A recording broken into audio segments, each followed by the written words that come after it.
Hello everyone. As you can see, I'm still wearing the same thing. It's because this is the same day. It's because this is immediately right after recording that. It's like the last part because, oh my god.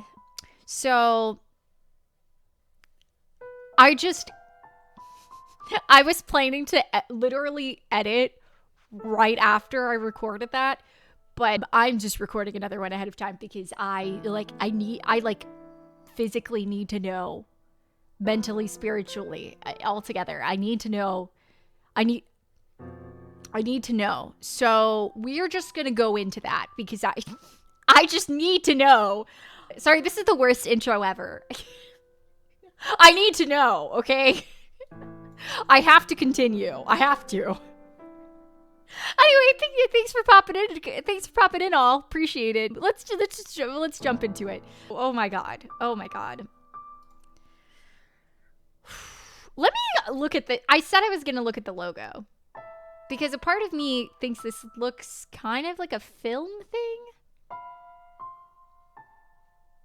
I might be wrong. I mean, cogwheels wouldn't be in that. I'm not quite sure. There's something here. There ain't roses. I'll tell you that. Oh, God. And what is that maid? I still don't... What is the maid? Okay. Oh, you changed out of your dress. That's a shame. It looked nice on you. Really did look so nice. Almost like you were a princess. Lady Nellie? Say, I've got a question for you. Do you mind? By all means. What color hair did your father have?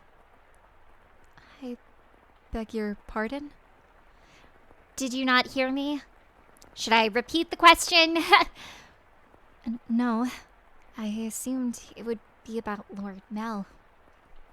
I am just so curious about where you got that white color from. My father was more tan than white, so I didn't inherit my paleness from anyone. I asked about your father's hair color. Why would you want to... There's no reason you can't tell me, is there? My father, had white hair. But that was simply because he was an older man. I don't think he was born with... Lady Nellie?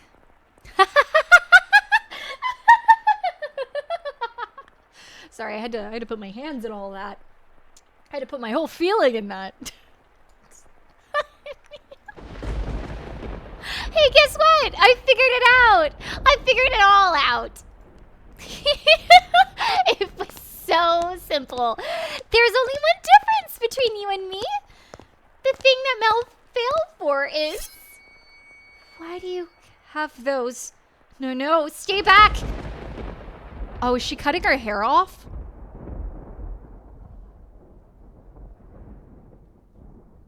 Oh my god, hopefully just her hair, right? Jesus.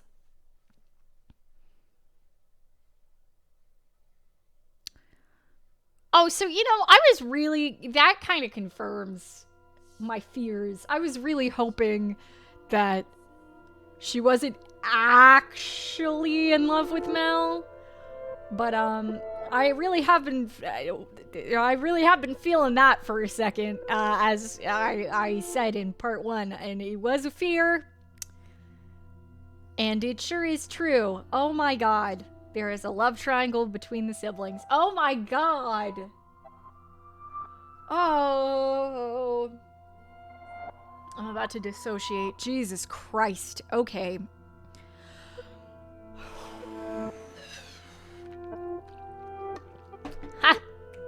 Alright. We've finally reached this point in the tale, Master. If your memory has been refreshed, then we can return to the mansion immediately. Very well then. If you insist, Master, we shall proceed with the story. Who is Master still? I really think it's white-haired girl, but maybe I'm wrong. It was a stormy night, much like the one the white-haired girl had first arrived on. It was quiet as a crypt in the mansion, Not a single light visible in the halls. The house sat in wait for the sun to peek out over the horizon. The darkness is, generally speaking, something that rushes by like a gust of wind as we sleep. The flaxen-haired young man, too, lay in bed, pale blue moonlight sporadically streaming through the gaps in his drawn velvet curtains as he attempted to submit to slumber. He was having difficulty drifting off, but as time trickled onward, he drew closer and closer to the arms of Morpheus. Oh no. Suddenly, he sensed a presence in the room, much like the one from those nights weeks earlier. Is someone there? Answer me. A slender, feminine finger pressed gently. Oh, that's Nellie! It's gotta be! No! Oh, gotta be! Ah! Oh, no! Oh, I hate this! A slender, feminine figure pressed gently against his lips. There was no hostility in the motion, but rather a great deal of affection. A silhouette faintly visible in the dark room was the same as that night. A flash of lightning shone through the drawn curtains, illuminating her beautiful white hair. Several silky locks spilled over her shoulders and brushed against Mel's cheeks. That ain't the white hair girl, that ain't the white hair girl. A couple soft puffs of air tickled his face, as though she were silently laughing. He assumed her finger, held against his lips, was her way of telling him to stay quiet.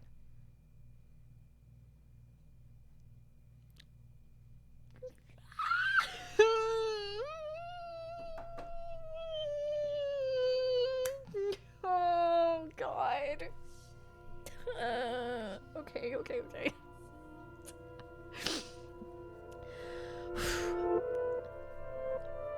She began to slowly, delicately trace the outline of his mouth, moving down his cheek and along his jawline, as if over porcelain. You're, rather more forward than I remember. Well, I suppose you always were quite daring. This isn't the first time you've...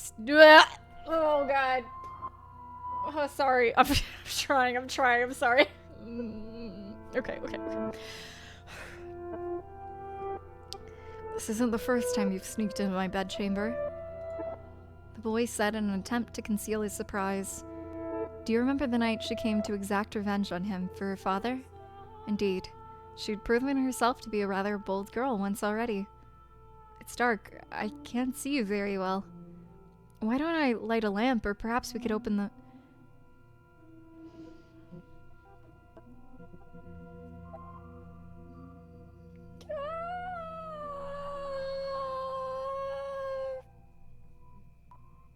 Okay. I'm trying so hard.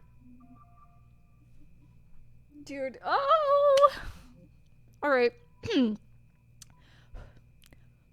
Before he could finish, the white-haired girl sealed his lips with her own.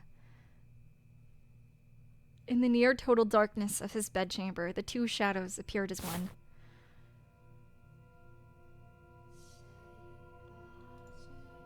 They remained that way for several minutes. Oh! Duh! I have chills. Their kiss was innocent, no more than pressing together of two pairs of lips. And at the same time, the white-haired girl lovingly ran her fingertip across his skin. When their lips separated, Mel gasped for air. It seemed he had been holding his breath. Slightly embarrassed at himself, he said, Dearest Mel.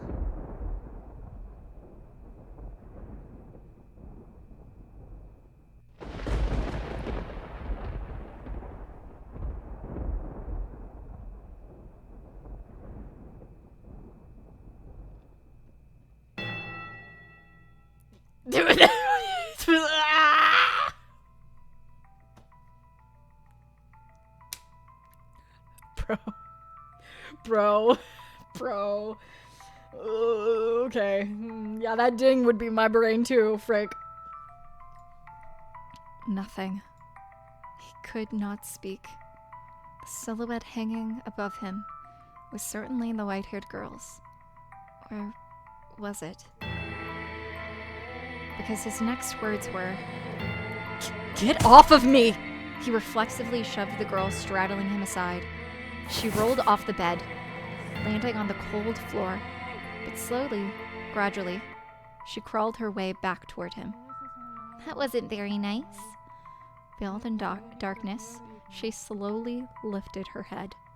And then, there was another flash of lightning.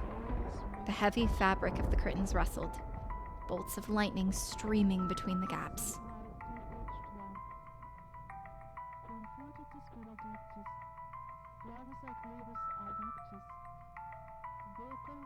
Her flaxen irises glimmered, though in the bluish-white light, they took on a twinge of almost golden glow. No need to be so rough.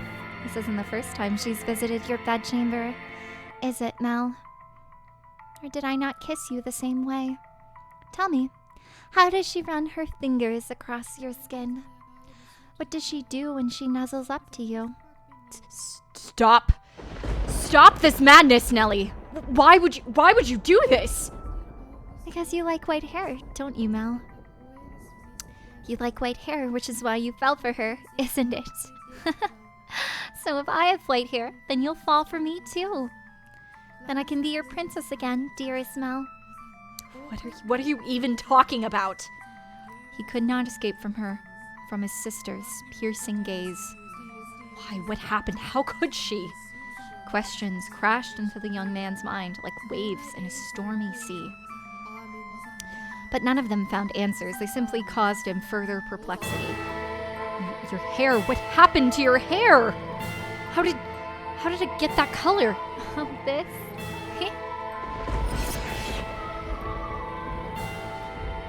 You like my wig? But as soon as the words left her mouth, Mel was in motion, propelled by pure instinct. He clenched Nellie's shoulders tight enough to dig his fingers into her flesh. You're hurting me, Mel. What did you do to her? Tell me, what did you do? I made her leave. It was a perfectly reasonable decision. She was obviously not nobility, and thus hardly fit to be part of this household. But there's no need to worry, Mel. I'm here to take her place. You sound like a madwoman. It doesn't matter if she was of noble blood or not. She promised she would stay by my side, so how could you do that to her? I promised you that long before she did. And I love you far more than she did, Mel. Have you lost your mind? You're not making any sense. Where is she now? What is she doing? It's always her with you. What more could you want from me? Tell me, what does she have that I don't? What do I have to do to get you to focus on me and only me? We're siblings. Don't you understand what you're doing? Oh, I understand quite well. Far better than you do, dearest Mel. I even know that a former queen was executed for it. But if we don't get caught, there's no problem. Nellie, are you saying you've always felt this way about me? Oh, yuck.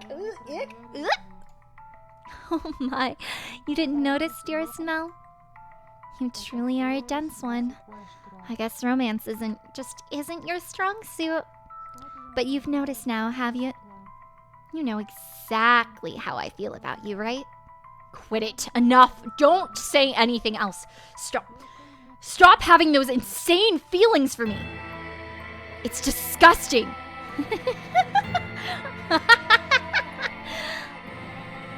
What are you laughing about?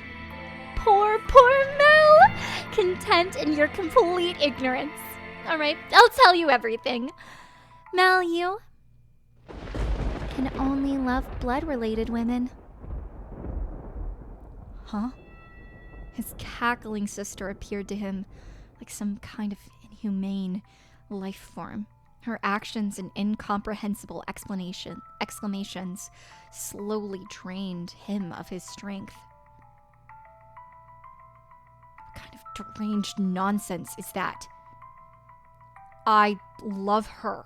She's your sister, Mel. very funny. How far out of your mind have you gone, Nellie? Poor, poor, poor Mel. Do you honestly know nothing? Say that her father was a painter? He painted pictures for a living. But what of it? For a time, her father painted for our family. You've seen the picture before, dearest Mel. The one hanging in my room of the two of us. That was painted by your father. He did a good job, didn't he? I kept asking and asking until you finally agreed to hold my hand. And how did you feel about that? You were rather embarrassed, weren't you? Do you remember that day, dearest Mel? You couldn't possibly remember it, but there's a chance you might remember this. Before we moved to this mansion, we had a painter with white hair. I don't remember any such thing. He was long ago a painter in the service of the Rhodes family. But that painter did something very, very bad, and because of that, he couldn't remain a part of our household. Do you know what he did, Mel? He lay with Mother. My father was chased from your house. If the child had been born with flaxen hair, then the painter would not have been thrown out. But the baby would have been accepted as part of the family. But that wasn't how it turned out. The child had white hair.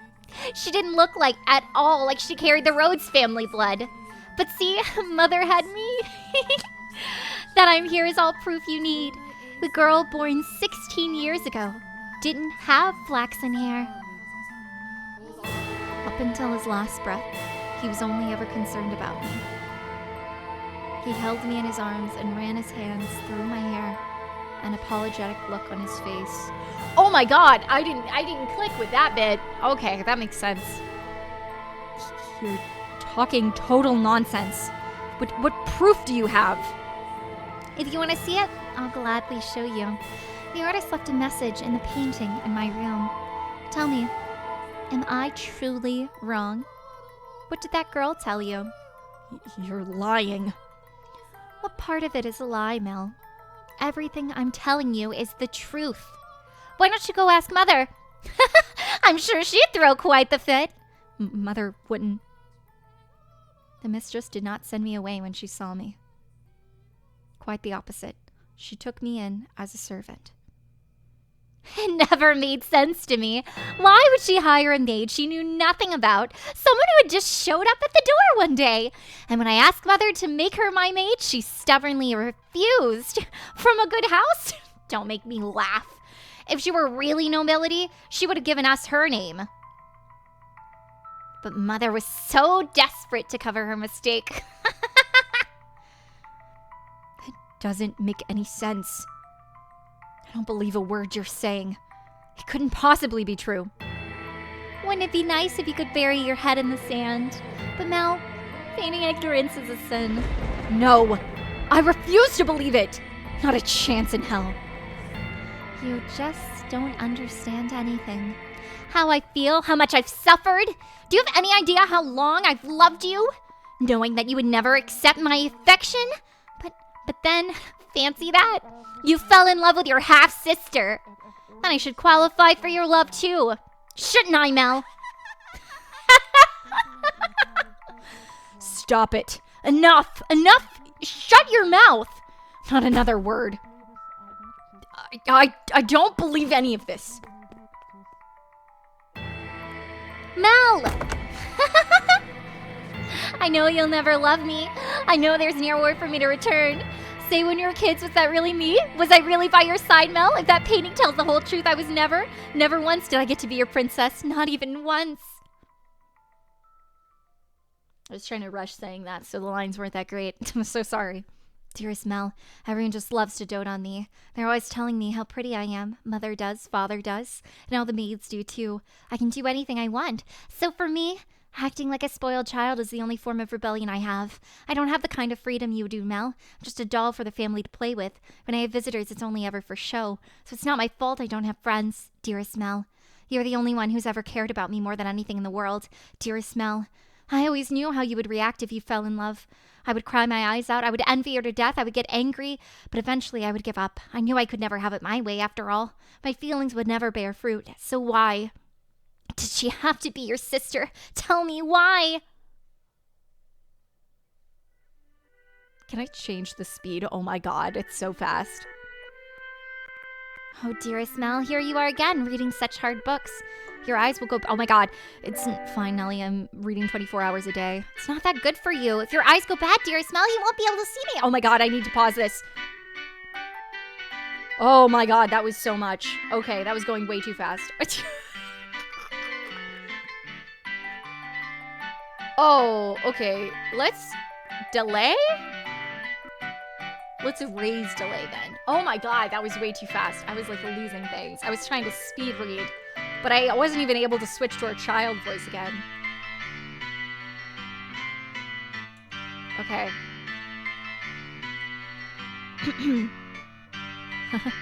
You worry too much. I can see you fine and well, my princess. Your hair glimmering like the sun and your beautiful... Why was that speeding so much? Wait, it stopped when I clicked. Oh my god, why was it speeding? Did I press something? I didn't think I did. Jesus. Your hair glimmering like the sun and your beautiful smile. I can see you clear as day and that'll never change. Plus... Oh, plus, the skies are clear today, so you're even more radiant than usual. You know, this is my favorite season. Winter's cold and there's so much rain. I can't stand it. But as it gets closer to my birthday, the clouds go away. And I just adore the sun. Yes, it's almost your birthday, isn't it? Have you decided what you're going to ask Father for? Not yet. I want pretty dolls and shoes with sparkling gems. And I also want a pretty dress, like the ones Mother wears. Background's getting more fricked, huh? A list that long is asking a bit much, even for Father. But dearest Mel, I already have what I want the most. So the truth is, as long as I have that, I don't need anything else. No? And what would that be? The hairpin they bought you the other day? Or maybe the song they had written about you last year? None of that, dearest Mel. And what could it be? Now I'm really curious. What is it that's so valuable to you? That's a secret. Girls have so many secrets. I just don't know what to do. Say, dearest Mel, would you run your fingers through my hair? Just for a little bit? Oh! What's gotten into you, Nellie? Why are you so hungry for attention all of a sudden? Please, dearest Mel? Oh! Oh, Nellie, what am I gonna do with you? Come over here.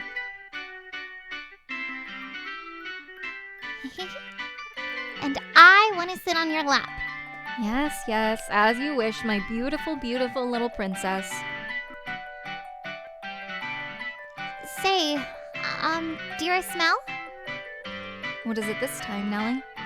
Right now, I'm so incredibly happy.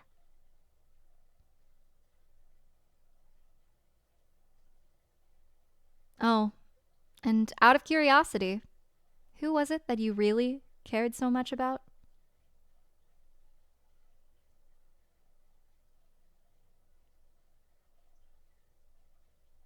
Bro.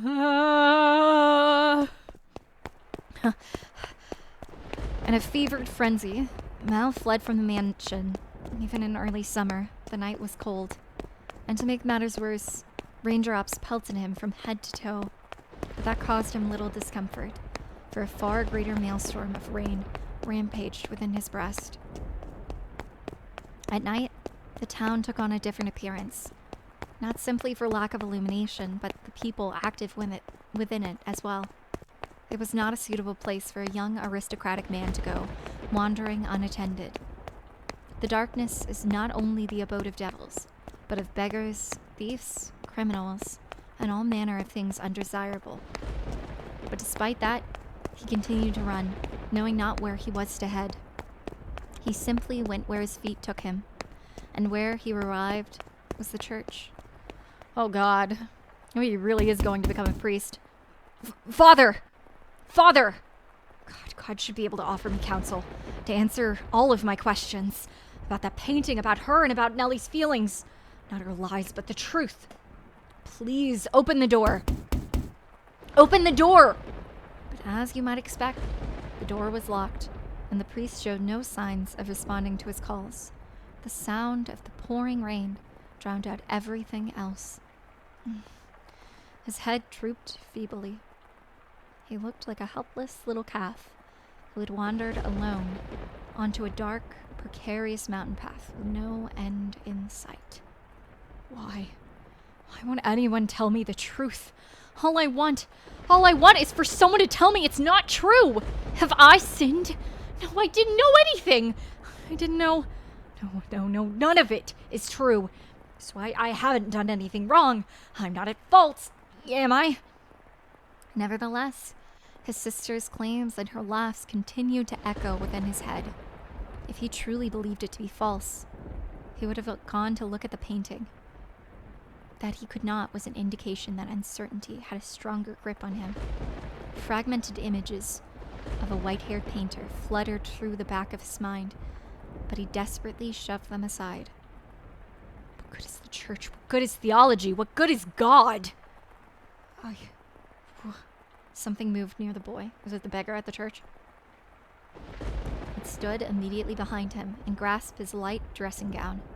He'd been so consumed by his own world that he had not noticed the person's presence until they were close enough to touch him. What? Who are you? Standing there was a beggar, dressed in tattered rags. He's still begging at the church. The hooded beggar tentatively extended his hand toward Mel, pleading for relief with sad, slender fingers. Oh no. I think Mel's gonna get killed, or robbed, or one of the two. Give the beggar your money! Oh God. Were he a generous young man, Mel would have given the beggar something. Were he generous, of course. Lord, get your filthy hands off of me. I don't have a damn thing to give you right now. Don't you dare touch me. Oh, or your girl's gonna see this, and that's gonna be a whole thing. Suddenly, the beggar's head turned upward. My red eyes. My eyes catch the beggar's.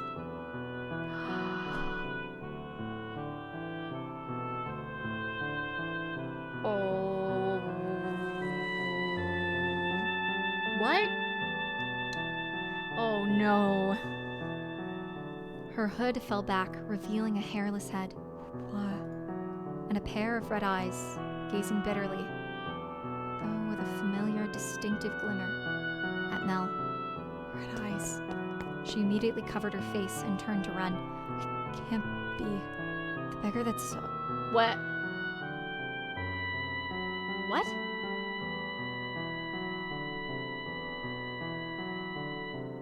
Oh, maybe they were... It was just a little... Okay. Because they were bald too, but... The beggar that's always been here was a... But you said yourself, they would not survive much longer. How could you be certain she was the same beggar? Wait for me! Perhaps as someone of such high social standing, all beggars appeared the same to you? Wait, is this Mel who we are then? Or perhaps you wanted to believe your meager generosity made a difference, that you did something of value. I will not say it's wrong to think so. Wait for me! Ooh, Mel. I chase after the fleeing girl. Though I shout for her to stop, she continues to run. The rain is so heavy, I'm afraid I might lose her. I'm terrified, but I didn't do anything wrong, did I? I'm begging you, please stop! I just want to talk. she comes to a stop at a corner. Please do not go around this corner. It's you, isn't it? I'm sorry. Why are you apologizing? What I said back there was terrible, and for that I'm truly sorry. I didn't realize it was you. Please come back to me. If you're concerned about social status, I'll figure something out. Nellie's getting married off soon enough. Oh, yes. Nellie. Nellie did some horrible things to you. She's lost her mind. She was talking nonsense. But don't worry, she'll be out of the picture soon enough. I'll make sure you're safe. Say something, please. Are you angry? You're angry, aren't you? Oh God, sorry. I'm not angry at you. I'm not. Did you know everything? Did you come to your house aware of everything? Did you? Tell me, please, the priest isn't around and everything Nellie says is a lie. You're the only one who will tell me it's not true. What are you? Our relationship. I don't understand what you're saying. I see. You don't know. You don't know. It's for the best. Nellie's the only one who knows. Mel! No. Boy. I liked Mel at first, and now it's just like, not in any capacity. Oh my God. I was like, he is a victim of circumstances, and like maybe he's an okay noble and all that, and like he's helping her, and that's nice, and it's her selfish needs, and he was wrong with Nellie, but I mean Nellie is very wrong in this situation, but like the other situation I don't blame her too much for, but then also she loved her brother, and it's just like, but then oh God, oh God, nobility, oh my God, oh my God, okay, alright. Mel. Lord Mel. It'll all be alright. Let's go back. I'll make sure you're never put in danger again. Your mom's not gonna let you get married. She knows you're related. I think your dad's gonna recognize the white hair. I'm begging you, stay with me. My appearance is no longer suitable to stand by your side. You saw how unsightly I am back by the church, did you not? Hair can grow back. That's not a problem. Now I truly look the part of the hideous witch. But I am to blame. It was a sin for me to find happiness in your kindness. What are you talking about? Oh God. I was hoping maybe she didn't at least love him, but like she really doesn't know. God, she really doesn't know. Oh God. Mel knows. Mel really does know. Oh Mel. Oh Mel. Oh Mel. Oh my God. My sin was falling in love with you. Not what happened to my father, nor how we spent our days. There's no sin in that. We have our whole lives ahead of us, don't we? With enough time, this whole tragic mess will be behind us. Things will only get better from here. I'll be our prince, like the one who took the girl to see the outside world. So please, give me your hand. Come to me. Don't leave me all alone. I need you by my side, please. I extend my hand around the corner. I sense her hesitating beyond the bend. I'm begging you. I can't see what's on the other side, but a vision of her reaching out to put her hand in mine wells up in my mind. But that story never had an ending. She doesn't take my hand. I doubt the girl ever wrote that letter.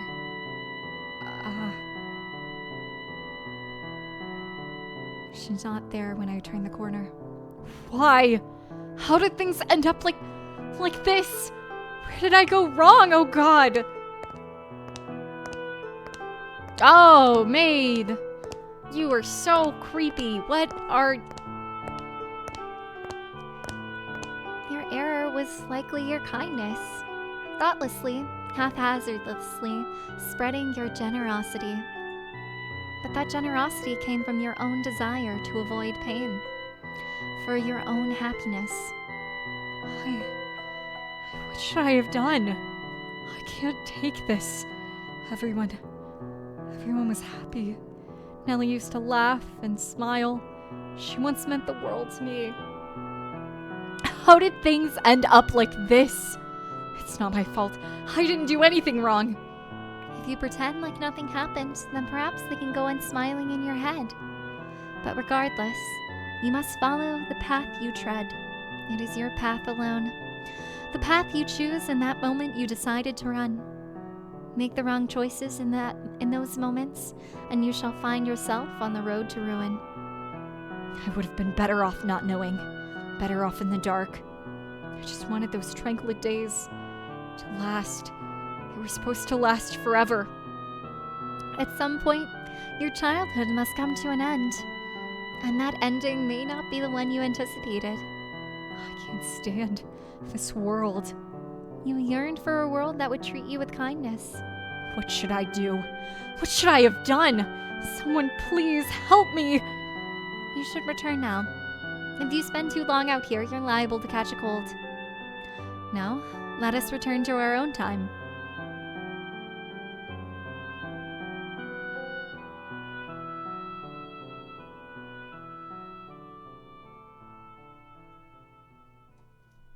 What? Back to the mansion? Like OG? I just want to know who I am. Am I... Oh, Rose Manor Chapter 1 complete. Okay. I'm just not quite sure if I'm white-haired girl or if I'm, what's his face? Because at one point it sounded like she was talking to him. The crestfallen young man faded into the distance, and the decrepit double doors clacked shut. Through the shattered glass, you could see only the ruins of a garden, not a single rose growing within. You had evidently returned from the past. In the garden, weeds grew taller than people. You found it difficult to look at. A wolf howled in the distance. The children, the sea of roses, and the white-haired girl were nowhere to be found. Maybe I am Mel. You and the maid who called you master were the only people present in this mansion. What happened to them next? Oh, master, you would know better than I. My, you cannot remember? It seems this is quite serious, then. Worry not, my loyalty lies to you, master. The mansion has witnessed more yet. Let us make our way to the second door. Your hand in hers, the maid guided you back through the kitchen and into the tea room. Oh, there's no color in this, huh? Her palms were still cold. You felt as though you were clenching ice. Master, do you wish to know the truth no matter what may be hidden within? Or, if it is something you would be happier not knowing, would you rather remain in the dark? Oh, is that so? I wonder about their father. Yes, the flaxen-haired sibling's father. Do you think he knew about the white-haired girl? If he did, then perhaps he allowed her to stay because of how deeply he loved his wife. Or maybe because he didn't want people to find out about her. I expect he too experienced many different emotions. But those pages of his story remain untold. Their parents likely had a turbulent tale as well, but theirs is not of consequence. To whom? I could not tell you. You and the maid crossed through the entrance hall, continuing your trek. At some point, the fire in the fireplace had faded to embers, emphasizing the lack of light within the mansion. The maid took a candlestick and lit it in the cinders. The small flame illuminated her pale face. On a whim, you asked the maid about herself. About me. I'm a maid devoted to your service, master, as I have said. Oh, what was that? You're interested in my name? You flatter me. I truly do appreciate the question, but you're more than welcome to call me the maid. I want to know your name and white-haired girl's name. Oh my god. Also, it would make me much happier to hear you say my name after you've recalled who you are, master. A subtle smile rose to the maid's face, after which she began to lead you down a first-floor corridor. Still holding the maid's hand, you passed in front of a full-length mirror. Show. In it reflected the warm light of the candle, which disappeared out of range shortly thereafter. Oh my, is something the matter? Did you come across something peculiar? Show.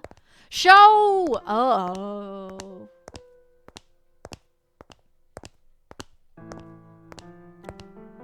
Okay.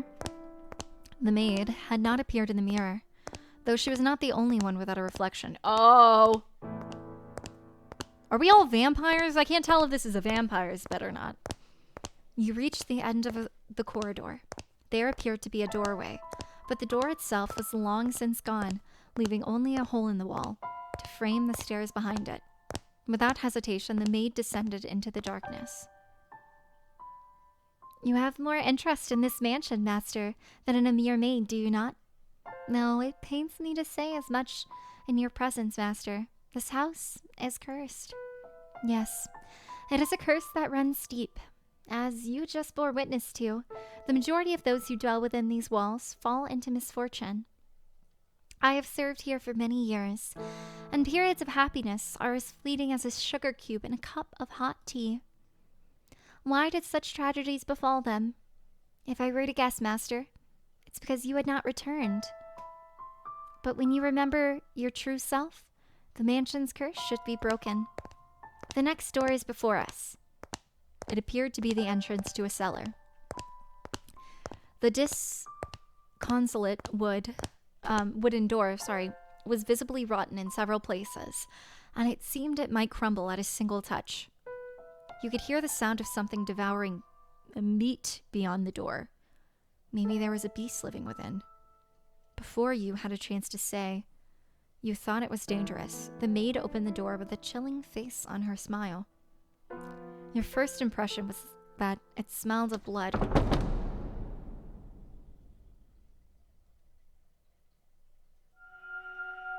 Second door. 1707. That's like way in the future compared to the... I almost said twins. They're not twins. It's like 1587 or something in the last one, I think.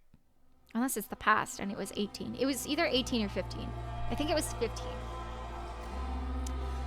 The mansion sat in ruins in that era. Not a soul resided within. The grandeur of the house was lost to the ages. It was in perpetual decline. Not a flower grew in the garden. Dust and dirt blackened the plaster.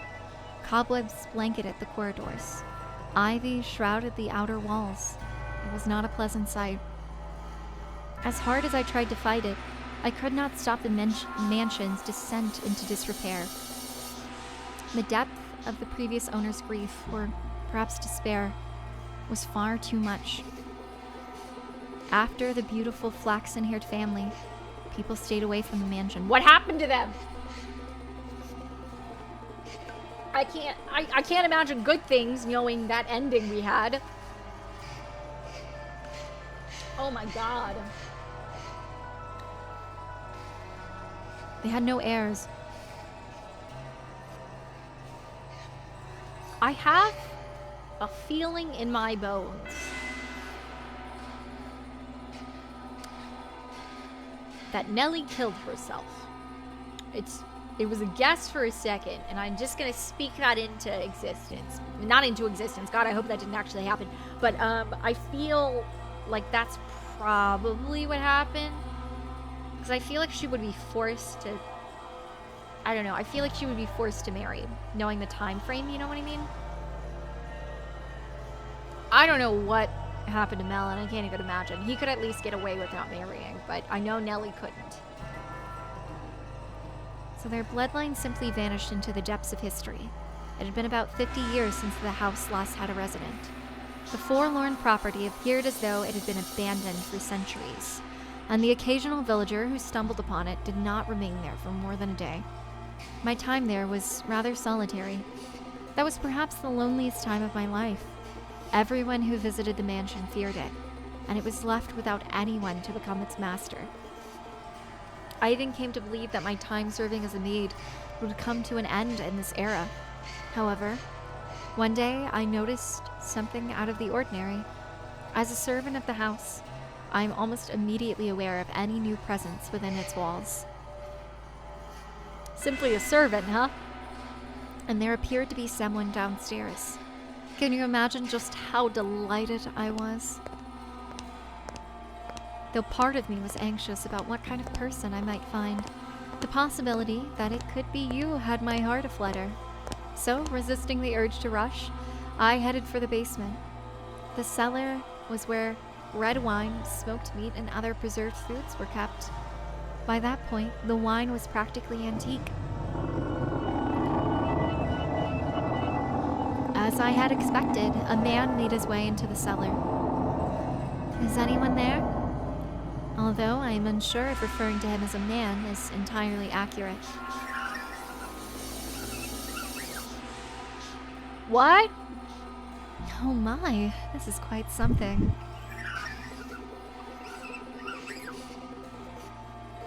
What? What a whiplash from the last chapter, huh? Like, we got demons? Like, what is this? The first thing I sensed was an almost unbearable stench. The odor emanated from the man, heightened by the food he had carelessly rummaged through. Blood-red liquid spilled from wine barrels, soaking the floor. His sunken eyes had a piercing wolf-like glimmer in them.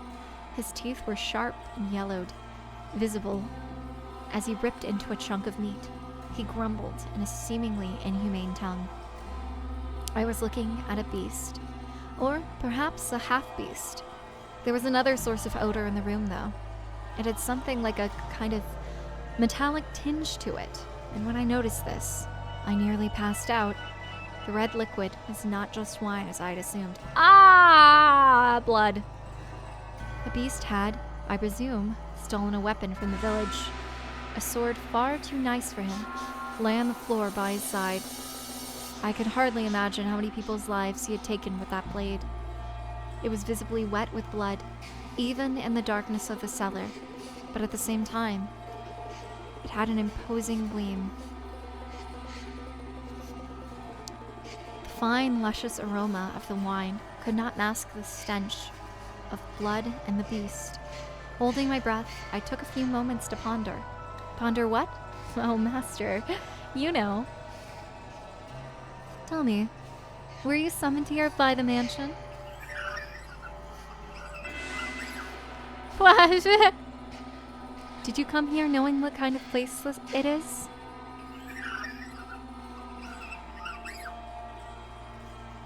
What? If you're in want of money, you're welcome to help yourself to some of the furniture. And I imagine the villagers would be happy to welcome you if you dressed yourself up a bit more like a person. Then you can trade the furniture for food and make your way to a larger town.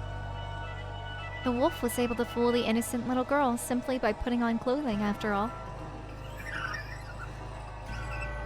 These sure are noises. Oh dear. I was afraid you wouldn't understand me. What am I to do? I was in quite the predicament. Nevertheless, it meant a great deal to me that I had found someone who did not fear the mansion, be they human or beast. So I decided I should give him my assistance, while doing my best not to agitate him. Say, could you perchance be my new master? Oh. Desperation, huh? I mean, she doesn't have much fear, so... What is the new... I'm trying to see, because there's an overlay on a lot of the images, and they did a rose for all of the chapter in the mansion, so I'm wondering if there's a different symbol depending on the chapter, potentially. It's what it seems like, but I can't tell what the overlay is currently. Might be able to tell more. There's just so much happening. The mansion sat near the ocean. To say it was perched upon a cliff might make it sound rather intimidating, but you could see the beautifully clear sea through the windows, a glittering expanse of emerald and turquoise. If the mansion had been in proper condition, it would have been breathtaking against that backdrop.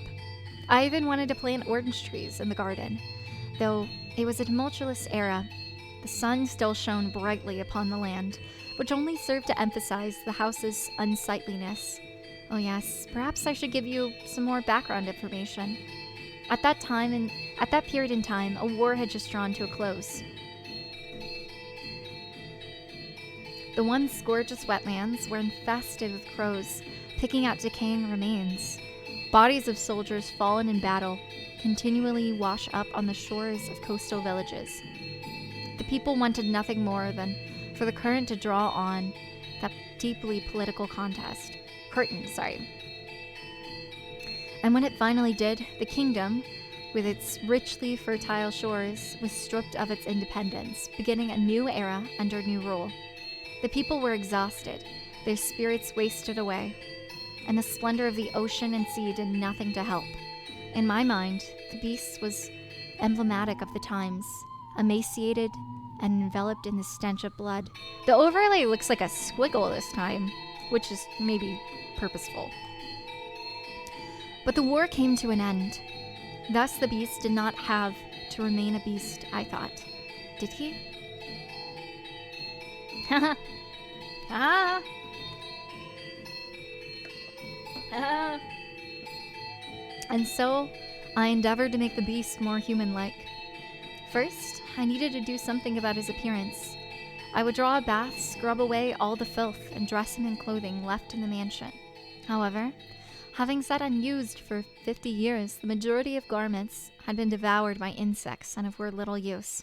So I searched the mansion top to bottom for anything the beast could wear, heated up some coals, and set to work ironing what I found. At the time, steam irons had not been yet invented. We used plates of iron heated with coals. They somewhat resembled kettles. Okay. I even prepared meals for the beast in order to teach him proper table manners. Although, with the mansion in nearly uninhabitable state of disarray, there was only so much I could do in the kitchen. And the only supplies I had to work with were what were left in the cellar. As such, I was not able to put to use the cooking skills I had learned in the flaxen-haired family's time. Bless you, Echo. Sorry, my dog sneezed. Now, you mustn't eat with your hands. Do you want to get your fingers and face dirty? He does not care, maid. He does not care. You eat using a knife and fork. See? Like this. I feel like I'm teaching a young child. Oh my, what are you holding your head for? Oh dear. Perhaps I should be teaching you to speak before table manners. Yeah, probably. It'd be nice to know what he's saying. Worry not. We have plenty of time. You needn't act so frightened. Or perhaps you do not want to be understood at all? Would you be so kind as to tell me your name? You are, for now, still a guest. It is still too soon for me to call you master. Or am I mistaken? Your name. That is what people call you. How about I start by telling you my name? I am called...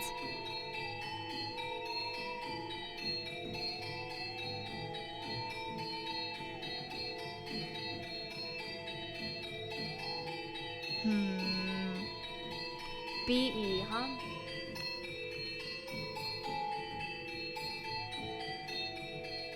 I got nothing.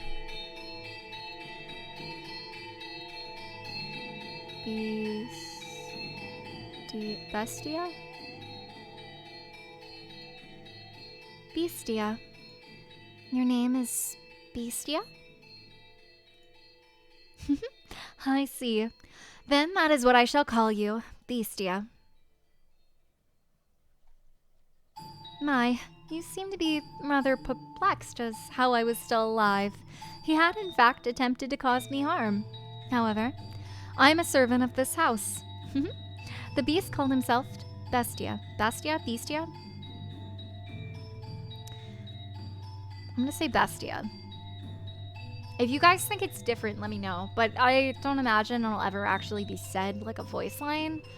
So I'm really ahead in recording, so I'm gonna be honest. So if I stay ahead, you guys might tell me and I still might be wrong in the future, but when we get to the point where I read the comments, if I am wrong, then I'll fix it.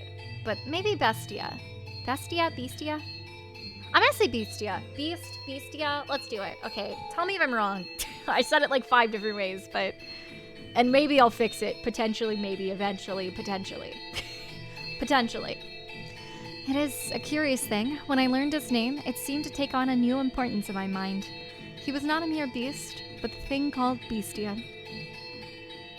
Master, should I ever have the chance to hear your name, I am certain you too shall become more suitable a presence. But you must always remember, Master, that even if you do not remember your name, and even if you never know mine, you have always held a special place in my heart. And thus began my tranquil days with Bestia. Slowly, he began to learn the human tongue. And I was, to be quite honest, rather thrilled.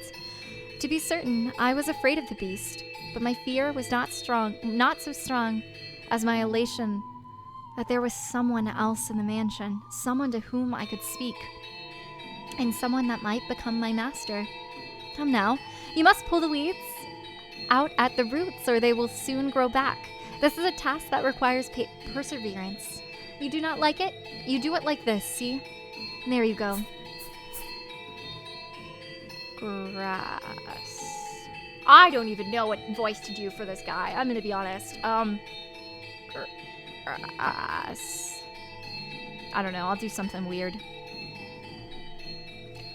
Oh, did you not expect that? What appears to be many plants in the surface is actually all connected within the soil.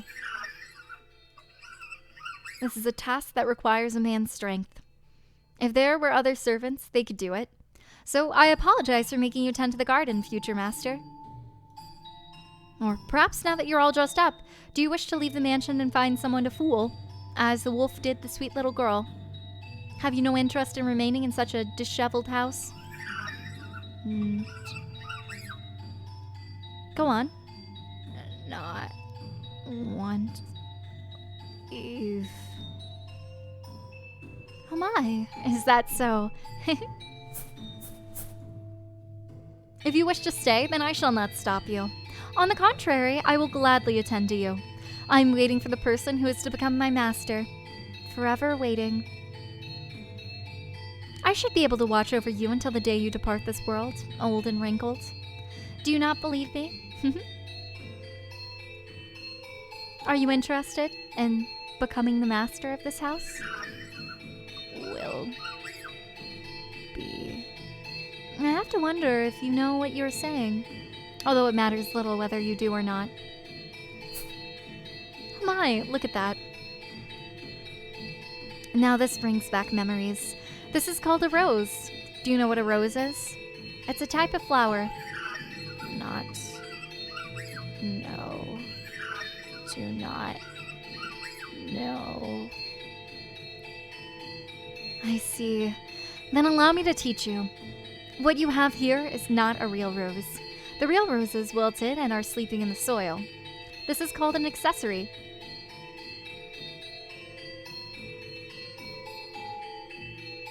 It is something women wear. The beast held an ornamental white rose in his hands. An object someone, sometime, meant to give to someone else. Curiously, the white rose was just as stunning as it had been the day it was made, despite being buried in the earth for so many years. I hear. Roses make wonderful gifts. He stared intently at the decorative rose. I presume the beast would either discard it disinterestedly or destroy it, but much to my surprise, Bestia held it gently in his hands. though it were something precious to him. Are you, perchance, considering giving it to me? So you're not. Very well. Is there someone else you'd like to give it to? In that moment, a thought floated through my mind. The thing I'd found in a pool of blood in the cellar was a monstrous creature indeed, but perhaps that was not, at his core, what he truly was. So I asked him a question. What is it you desire, Bestia?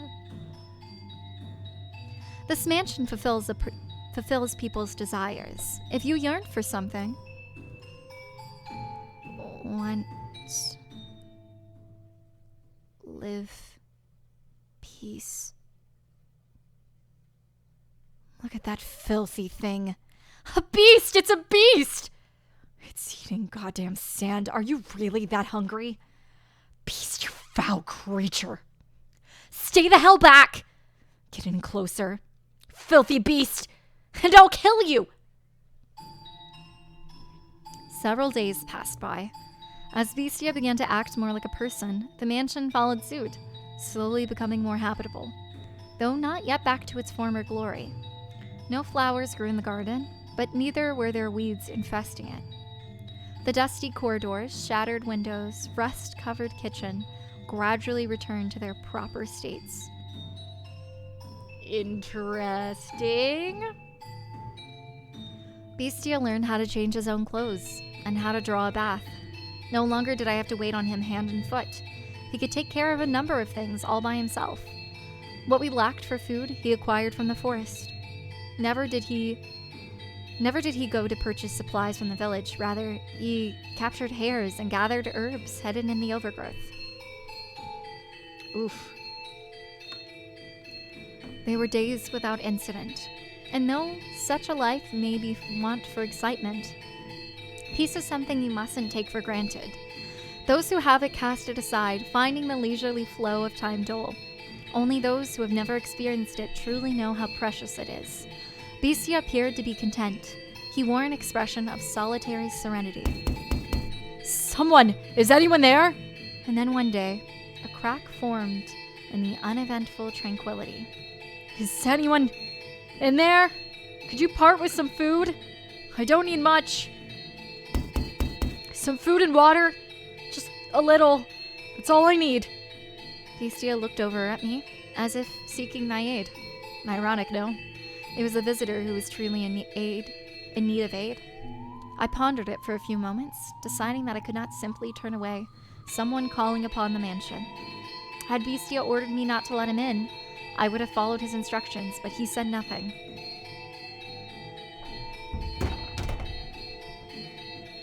Oh, thank God, someone's here. I was afraid it'd be deserted. You said you were in need of sustenance? Yes. It doesn't have to be much. Anything to quench this thirst. I got lost and it's been several days. Give me a few moments. I'll find... Let him in.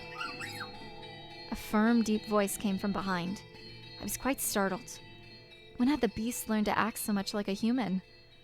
When had he learned to speak so clearly and to behave so much like a master? Ah. Upon seeing Bestia, a look of terror appeared to cross the wanderer's face for a moment. To my eyes, Bestia was the very image of a head of a house, but to an outsider, he probably appeared to be nothing more than a beast in man's clothing. Prepare him a meal and a bed. I suspect he's quite tired. Thank you very much.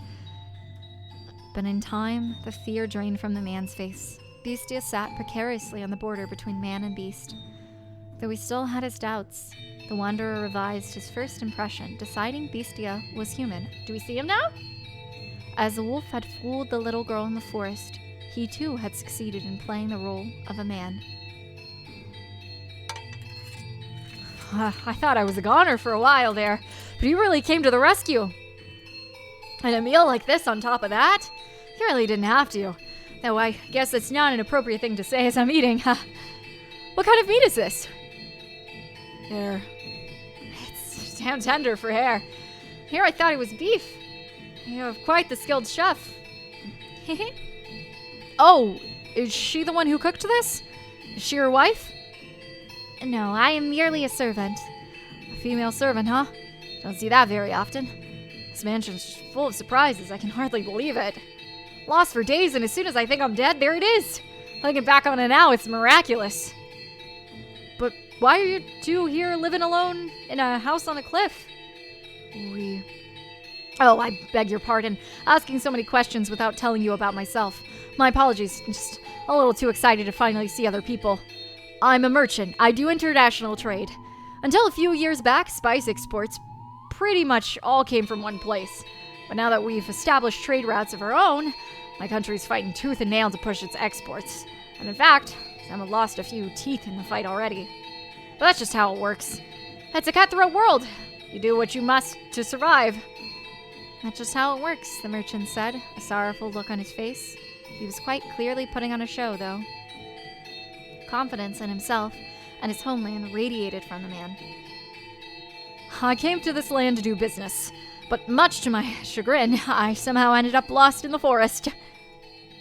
Had I wandered around for much longer, I'd have lost the chance to ever see my beloved again. Your beloved? Yes, sir. I'm constantly out on business, so we only get to see each other a few times a year. But she always waits for my return. I'd like to introduce you to her if I ever get the chance. She's a pretty girl, if not especially striking. Is that so? The merchant was a man of many words, and I, for one, did not mind a lively supper table. Though I know not how Bestia felt, at the very least, I was glad we had invited the wanderer into the mansion. He was, after all, holding a proper conversation with someone, and he seemed to be having success concealing his piercing, beast-like gaze. However... Oh, right. I stopped by the village before entering the forest, and I heard a bone-chilling tale there. Oh no, it's the beast.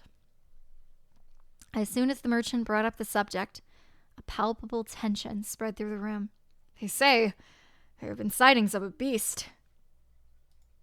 It's a creature unlike anything anyone's seen before.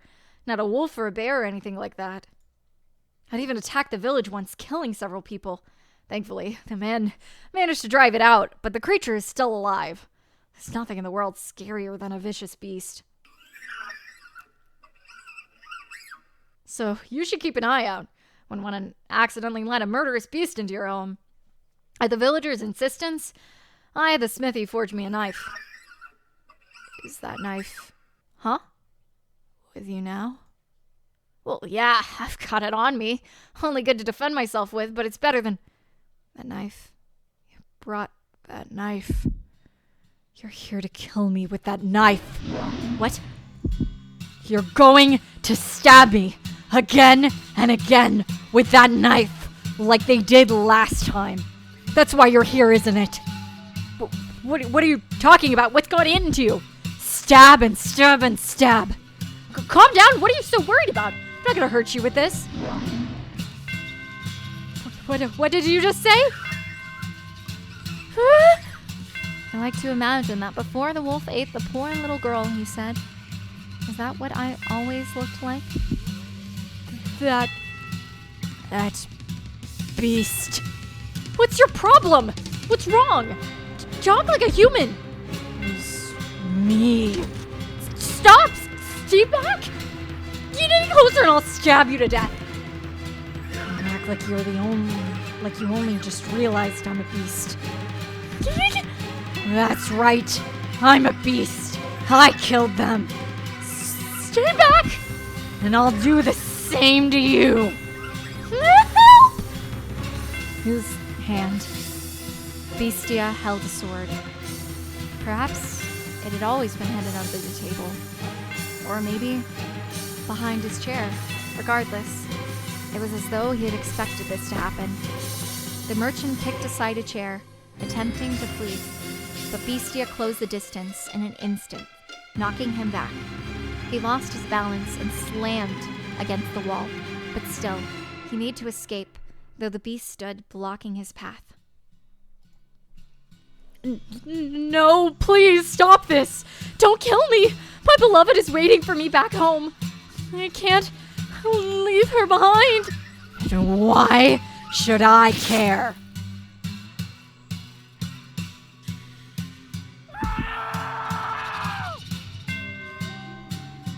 A dreadful scream echoed through the dining room. I reflexively covered my ears. Please help anyone! No one's going to come for you. This mansion's a long way from town. Help! A woman, where is she? Why isn't she here? She was just... You'll kill me if I don't kill you. And so I must show you that I will. I must show you that I'm serious. I must kill you or you won't understand.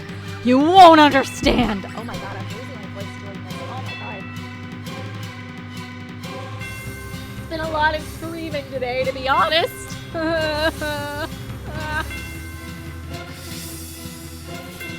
If I don't show you firsthand, you won't understand. I'll make you understand. I'll make your flesh and bones understand. Kill you, I'll kill you, I'll kill you. Kill you. Monster? That's right, I am. A beast.